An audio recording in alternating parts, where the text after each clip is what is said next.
오늘 함께 저희가 읽은 로마서 7장의 말씀을 보면 이 사도 바울이 우리가 예수 그리스도의 그 놀라운 은혜 안에서 구원받은 은혜가 얼마나 귀한 은혜인가를 다시 한번 비유를 들어서 이렇게 설명하는 것을 보게 됩니다. 제가 재밌는 이야기 한 가지 해드리도록 하겠습니다. 한 남편이 이 경제 쪽에서 일하고 있는 아내에게 요즘 인플레이션 얘기가 참 많이 나오던데 여보 인플레이션을 좀 쉽게 좀 설명해 줄 수 있어? 라고 이야기를 하자 이 아내분이 남편분에게 이렇게 설명을 해 주셨습니다. 여보 인플레이션은 비유로 말하자면 이런 것 같대. 당신이 나랑 이제 결혼하기 전 연애할 때 몸무게가 한 70kg 정도 나갔잖아. 근데 이제 지금은 한 90kg 됐지, 그지? 그러니까 이전보다 몸집은 굉장히 커졌는데 당신 가치는 좀 떨어졌잖아. 이게 인플레이션이야. 라면서 설명을 해줬다고 합니다. 적절한 비유를 통해서 남편이 그렇구나라고 이해를 했다는 거죠. 오늘 말씀에서도 바울이 우리가 하나님께 받은 이 구원의 은혜가 어떠한 은혜인지를 이 비유적으로 잘 설명합니다. 자, 먼저 1절 말씀을 저희가 같이 한번 읽어보도록 하겠습니다. 1절 말씀 시작. 형제들이여 내가 율법을 알고 있는 사람들에게 말합니다. 여러분은 율법이 사람이 살아있는 동안에만 그 사람을 지배한다는 것을 알지 못합니까? 자, 바울은 법이라고 하는 것은 그 사람이 살아있는 동안에만 영향을 주고 유효하다라는 것을 말합니다. 마찬가지로 율법도 누구에게 영향을 미치는가? 그 율법에 대하여 살아있는 사람에게만 이 율법이 영향력을 준다는 거죠. 여러분, 유대인들이 지킨 이 율법은 무엇인가? 그러니까 하나님께서 주신 계명이죠. 이 10계명을 중심으로 이 모세 오경의 하나님의 말씀을 율법으로 삼아서 지켰습니다. 창세기, 출애굽기, 레위기, 민수기, 신명기에 있는 하나님의 계명을 말씀으로 이 율법을 지켰고, 좀 더 확대하면 구약 전체가 하나님 주신 그 계명, 그것을 지키며 살았죠.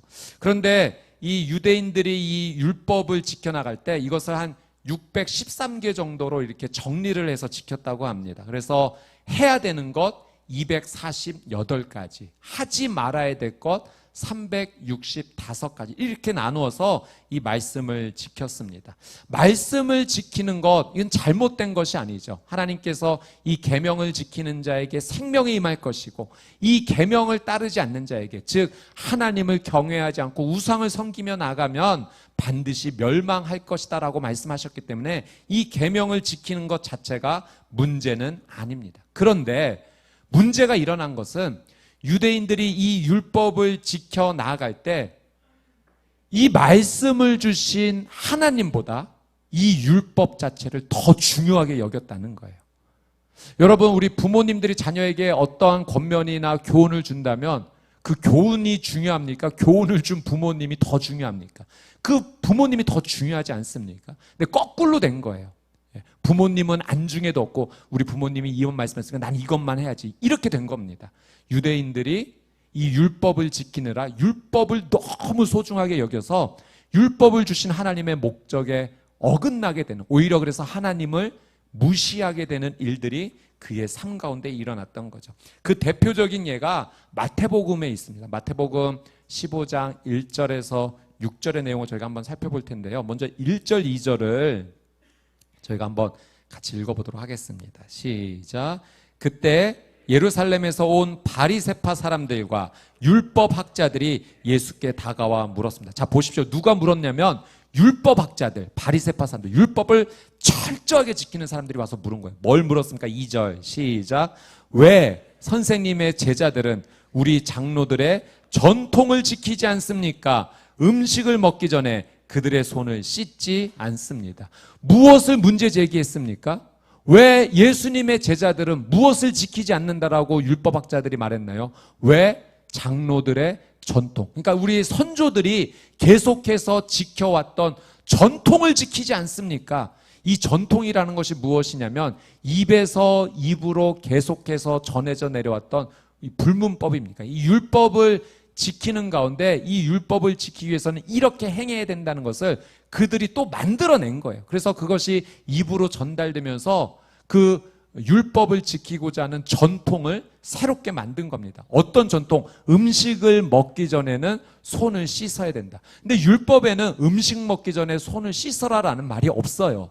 근데 하나님께서 주신 율법 가운데 이 정결법을 지키는 가운데 그게 너무 자세하게 어떻게 지켜야 될까 하다 보니까 밥 먹기 전에는 반드시 손을 씻어야 된다. 이거 좋은 일이죠. 그런데 이걸 생명보다 더 가치 있게 여겨서 이거 안 하면 죽는 것처럼 여기는 그런 삶으로 살아간 겁니다. 그래서 율법도 아닌데 그 전통을 가지고 왜 당신의 제자들은 이 전통 지키지 않는 겁니까? 하면서 예수님께 시비를 건 겁니다.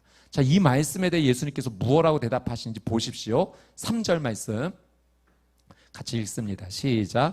예수께서 대답하셨습니다. 너희는 어째서 너희의 전통 때문에 하나님의 계명을 어기느냐. 예수님께서 다시 질문하셨어요. 너희도 전통 지킨다고 하는데 그거 지키느라고 오히려 하나님의 율법, 하나님 주신 계명을 너희가 어기고 있는 거 아느냐라고 예수님께서 가르쳐 주신 거죠. 어떤 계명을 어겼는가? 자, 4절, 5절, 6절. 자, 4절부터 한번 같이 읽어보겠습니다. 시작. 하나님께서는 내 부모를 공경하라 라고 하셨고 누구든지 자기 부모를 저주하는 사람은 반드시 죽을 것이다 라고 하셨다. 자, 내 부모를 공경하라. 어디에 나와 있는 말씀이죠? 10계명. 정답. 몇 계명일까요? 정답. 지난주 제가 가르쳐 드렸는데 오직 부모를 공경하라. 5계명 정답입니다. 예수님께서 이 10계명 말씀하셨어요. 오직 부모를 공경하라라고 했는데 너희들 왜 이거 안 지키느냐라고 하시면서 자, 5절 6절 말씀 한번 읽어볼게요. 5절 6절 말씀. 자, 읽습니다. 시작. 그러나 너희는 누가 자기 아버지나 어머니에게 내가 드려 도움이 될 것이 하나님께 드릴 예물이 됐습니다 하고 말하면 자기 부모를 공경하지 않아도 된다고 말하니 너희 전통을 핑계로 하나님의 말씀을 무시하는 것이 아니냐. 여러분, 유대인들이 어떤 전통을 만들었냐면 부모님을 공경하라 하나님께서 말씀하셨기 때문에 내가 이 부모님을 공경하기 위해서 이것으로 공경해야지. 어떤 예를 들어 물질을 준비했는데 가만히 생각해 보니까 이 물질을 하나님께 먼저 드리는 게 좋겠다는 생각이 든 거예요. 그래서 하나님께 먼저 이걸 갖다 드리면 그런 전통을 그냥 자기들이 만들어낸 겁니다. 부모님 공경할 것 더 높은 하나님께 드렸으니 부모님에게는 드리지 않아도 된다. 하나님께 드렸으면 됐다. 그냥 면죄부를 받은 겁니다. 그러니까 예수님께서 이걸 지적하시면서 너희들이 세운 그 전통으로 왜 오히려 하나님의 계명을 어기느냐.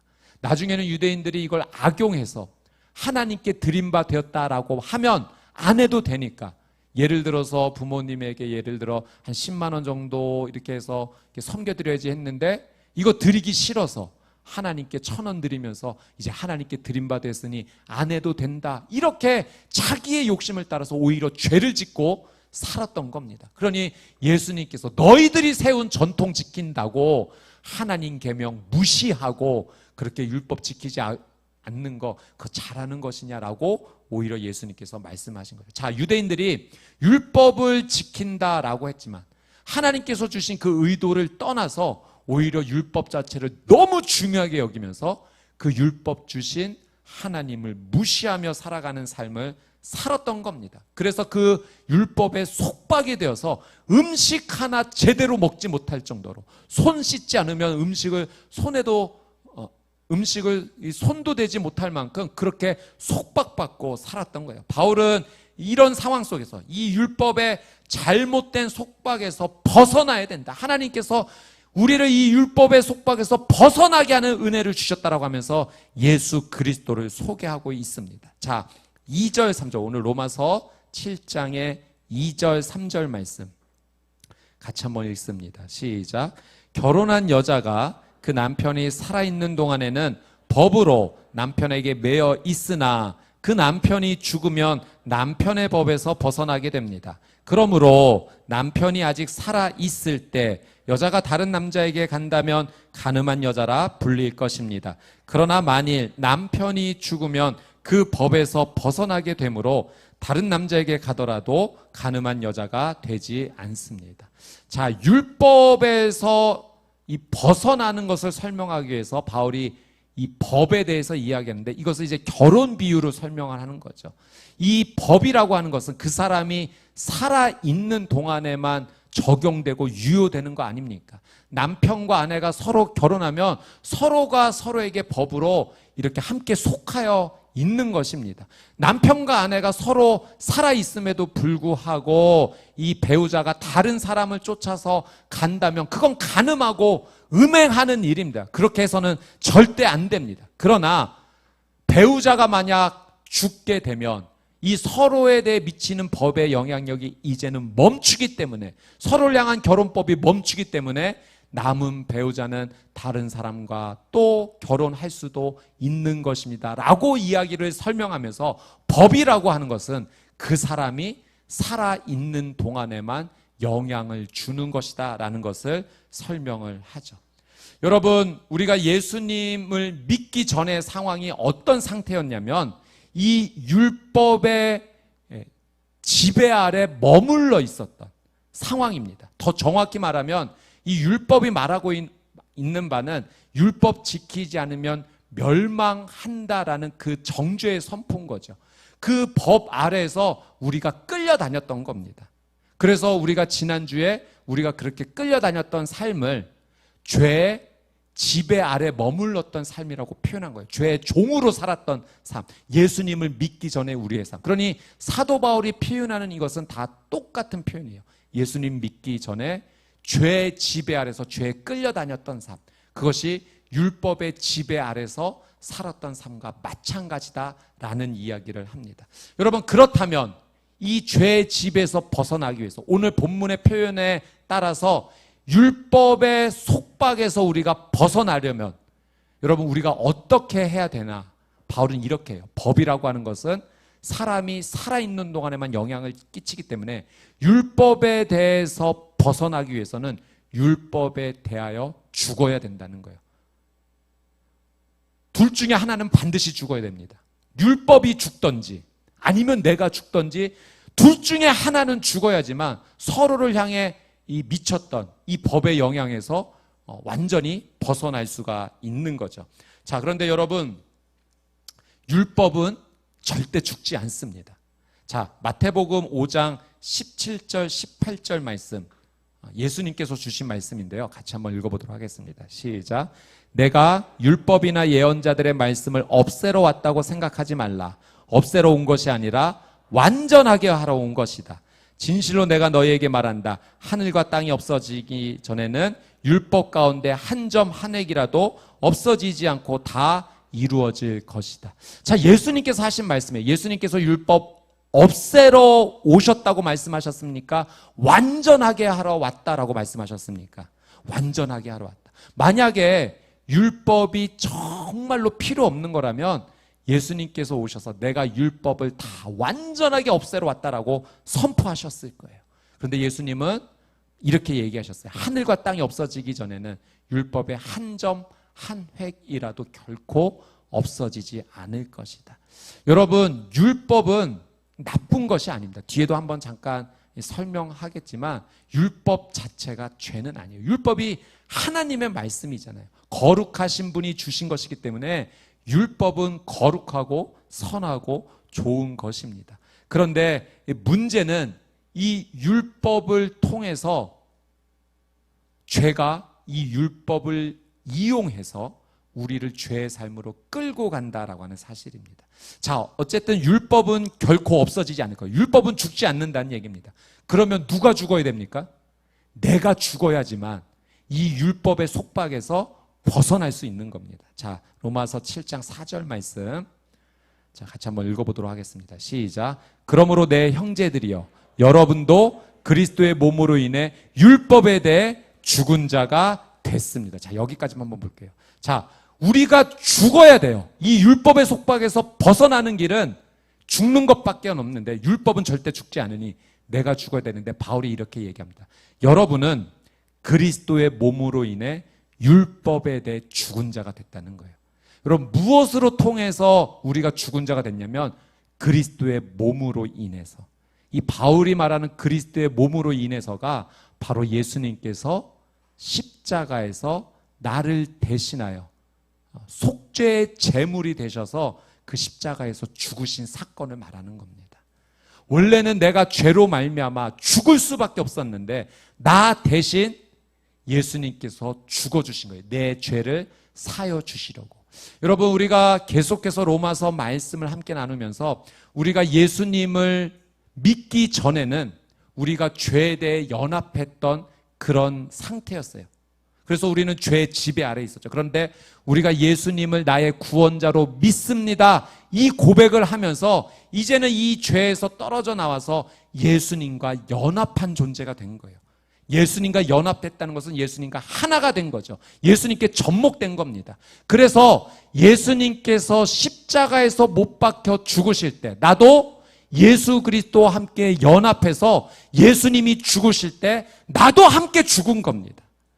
그래서 바울이 그리스도의 몸으로 인하여 율법에 대하여 죽은 자가 됐다는 것이, 예수님을 나의 구원자로 믿는 모든 사람은 예수님과 하나가 되어 그 십자가에서 죽었다 이야기하는 거죠. 여러분, 우리는 그 십자가에서 예수님을 나의 구주로 믿음으로 그 십자가에서 예수 그리스도와 함께 죽은 자가 된 줄 믿습니다.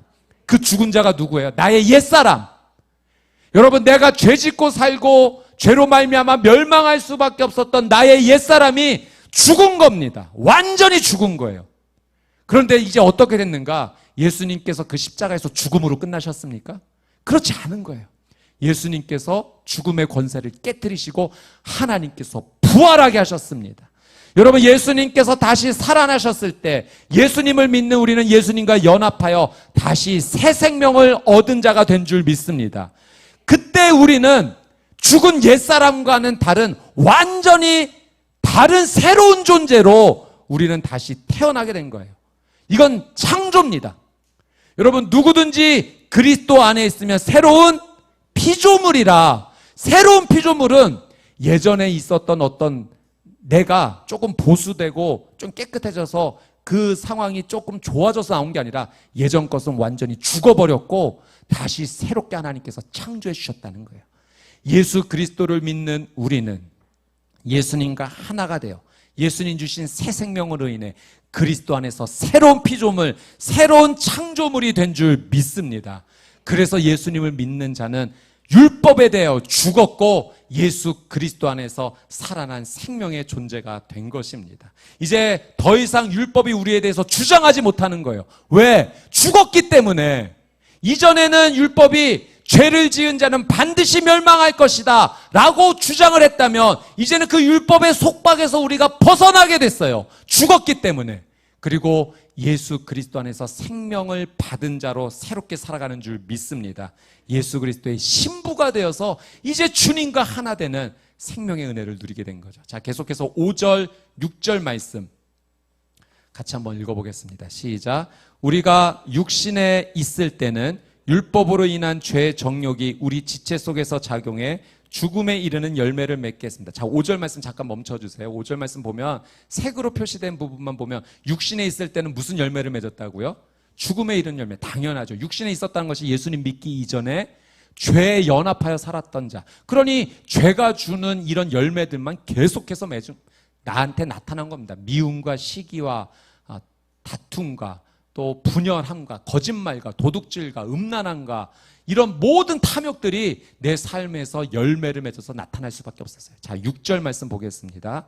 6절 시작. 그러나 이제는 우리가 우리를 올가매던 것에 대해 어떻게 되었으므로? 죽었으므로 율법에서 어떻게 되었습니까?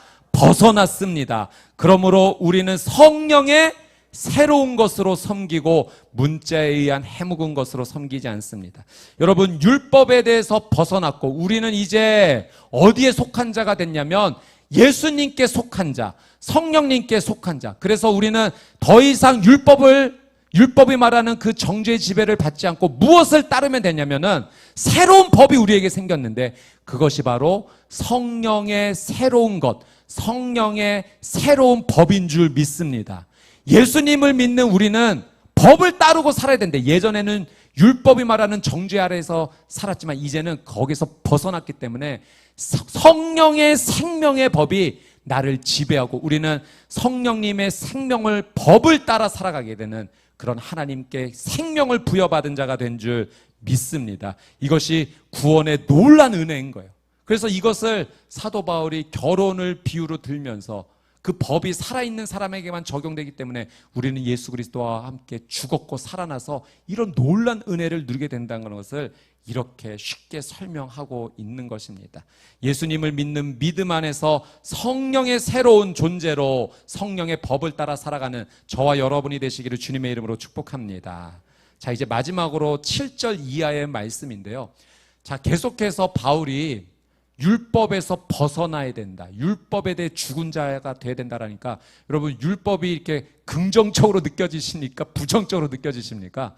그 말만 들으면 좀 부정적으로 느껴져요. 율법은 쳐다도 보지 말아야겠네. 근데 사실 율법은 하나님 말씀이에요. 좀 전에도 말씀드렸지만 거룩하신 하나님께서 주신 것이기 때문에 사실 율법 자체는 죄가 아닙니다. 그걸 바울이 말하고 있어요. 자, 7절 말씀 한번 읽겠습니다. 7절 시작. 그러면 우리가 무슨 말을 하겠습니까? 율법이 죄입니까? 결코 그럴 수 없습니다. 율법에 비춰보지 않았다면 나는 죄를 알지 못했을 것입니다.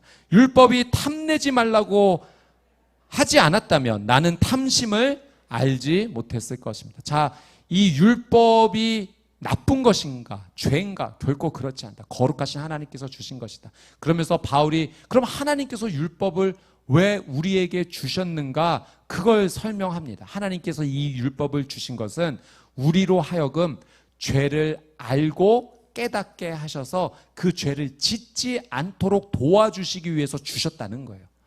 하나님께서 탐심에 대해서 가르쳐 주셨기 때문에 여러분 이 탐심, 여러분 탐심은 10계명의 몇 번째 계명일까요? 10번째 계명. 정답. 예. 제가 쉽게 가르쳐 드렸죠. 10원이라도 내 이웃의 것을 탐내지 말라. 여러분 10원이라도 말은 성경에는 없습니다. 예, 그거 찾으려고 해도 안 나와요. 쉽게 외우려고 저희가 한 겁니다.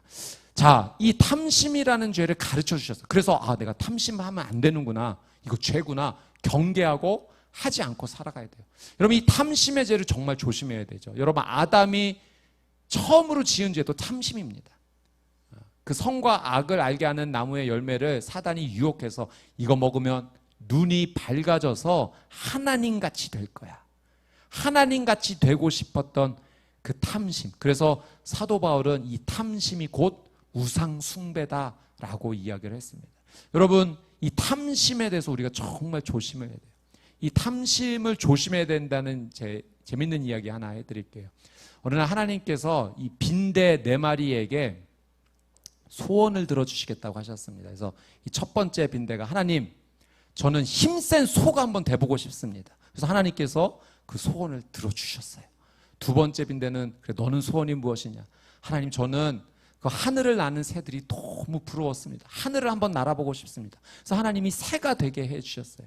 마지막 세 번째 빈대 너는 하나님 저는 늘 배고프지 않게 맛있는 거 먹는 쥐가 한번 되고 싶습니다. 하나님 이렇게 들어주셨어요. 마지막 4번째 너는 무엇이 되고 싶느냐? 하나님 저는 소도 되고 싶고 또 날아다니는 새도 되고 싶고 또 쥐도 되고 싶습니다. 그래서 하나님께서 그래 그럼 너는 소새쥐가 되어라. 소세지가 되어라. 소세지가 되었다는 소세지에 관한 슬픈 전설 같은 이야기. 여러분 마음에 탐심이 일어나면 반드시 기억합시다. 이거 탐심 부리다 나 소세지 된다. 경계하셔야 됩니다. 그러니까 성경에서 탐심에 대해 가르쳐 주셨기 때문에 이거 조심해야 되는구나. 우리가 알고 그 죄를 짓지 않도록 하나님께서 율법을 우리에게 주신 거죠. 그런데 문제는 율법이 문제가 아니라 우리 안에 있는 죄가 문제였어요. 자, 8절, 9절, 10절, 11절. 자, 로마서 7장 같이 한번 읽어보도록 하겠습니다. 시작. 그러나 죄가 계명으로 인해 기회를 타서 내 안에 각종 탐심을 일으켰습니다. 율법이 없으면 죄는 죽은 것입니다. 전에 율법이 없었을 때는 내가 살아 있었지만 계명이 들어오자 죄는 살아나고 나는 죽었습니다. 생명에 이르게 할 그 계명이 나를 죽음에 이르게 하는 것이 됐습니다. 죄가 계명으로 인해 기회를 타서 나를 속이고 그 계명으로 나를 죽였습니다. 여러분, 이 말이 무슨 말이냐면 쉽게 말하면 이 이야기예요. 하나님께서 이거 하면 안 돼 라고 말씀해 주셨는데 그걸 바라보는 우리 안에 있는 죄성이 어떤 마음을 갖게 되냐면 이런 게 있었네? 한번 해봐 라고 우리를 유혹한다는 거예요. 하지 말라라는 것을 들었을 때 그 계명 앞에서 죄가 그것을 이용해서 오히려 해봐라고 우리를 강렬하게 유혹을 한다는 겁니다. 죄가 율법을 기회로 삼아서, 율법 자체는 나쁜 것이 아닌데 그것을 기회로 삼아서 우리에게 더 죄를 짓도록 하게 한 거죠. 이재용 목사님께서 이 이야기를 해주시더라고요. 아주 적절하다고 생각했습니다. 미국의 한 호텔에서 해변가에 아주 멋지게 호텔이 지어졌는데 그 호텔을 지으신 사장님이 걱정이 되셨대요. 많은 사람들이 호텔에 있는 분들이 그 베란다로 나와서 해변가로 향해서 낚시를 할까봐 너무 걱정이 돼서 방마다 다 경고문을 붙여놓았습니다. 이곳에서 낚시하지 마십시오. 어떤 일이 일어났습니까? 모든 사람들이 다 나와서 낚싯대를 던지기 시작했다는 거예요. 하지 말라라고 하니까 할 수도 있구나 호기심에 하나둘씩 하더니 다 하게 됐다는 거예요. 그래서 오히려 그 경고문을 떼었더니 아무도 낚시하는 사람이 없었다는 거죠. 여러분, 하지 말라라는 이 계명 앞에 죄가 그것을 기회로 삼아서 우리를 유혹해서 그 죄를 짓게 만들었다는 겁니다. 여러분, 율법의 중요한 목적이 여기에 한 가지 더 있어요. 그래서 하나님께서 율법을 주신 첫 번째 목적은 우리로 하여금 죄를 깨닫게 하시기 위해서 주신 것인데 두 번째 중요한 목적이 있습니다. 율법으로는 우리가 죄를 극복할 수 없다라는 사실을 우리가 깨닫는 거예요. 그래서 하나님께서 이 하나님의 말씀, 계명, 율법을 주심으로 우리에게 무엇을 초청하시냐면 이거 행하면 죄인데 너 혼자 이거를 지키려면 너는 절대 지키지 못해. 그러니 나에게로 달려와라. 하나님께서 율법을 주신 이유인 줄 믿습니다. 그래서 여러분, 우리가 하나님의 말씀을 대할 때 이 말씀 앞에서 이렇게 살지 말아야지라고 결단하지만 하나님 앞에 하나님, 나는 이것을 지키지 않으려고 하지만 나는 너무나 연약한 존재입니다. 그래서 예수님께로 달려갑니다. 나는 연약한 죄인이고 죄에 대해서 쉽게 넘어질 수 있는 존재이기 때문에 나는 이 죄를 이겨낼 수 없기 때문에 예수님께로 달려나갑니다. 그렇게 말씀 앞에서 예수 그리스도를 주목하며 나가는 저와 여러분이 되시기를 주님의 이름으로 축복합니다. 그래서 우리가 하나님의 말씀을 볼 때 늘 결론은 예수 그리스도가 되어야 돼요. 이 말씀 통해서 하나님을 더 주목해야 됩니다. 내 인생의 결론은 늘 항상 예수 그리스도가 되어야 되는 줄 믿습니다. 여러분, 그냥 그 말씀 앞에서 내가 이 말씀을 지키고자 몸부림치면 지킬 수도 있지만 지키지 못하는 경우가 더 수두룩 많습니다. 허다합니다. 그러니 여러분, 그 말씀 지키고자 애쓰지만 혼자 하려 하지 말고 예수 그리스도께로 달려가 주님 도와주십시오. 주님의 그 놀라운 사랑과 포열로 나를 도와주셔서 내가 행하는 것이 아닌 주님의 능력으로 이 일을 감당하게 해 주십시오. 나의 대장 되신 예수 그리스도를 붙잡고 그 죄와 싸워 승리하는 저와 여러분의 귀한 삶이 되시기를 주님의 이름으로 축복합니다. 아멘.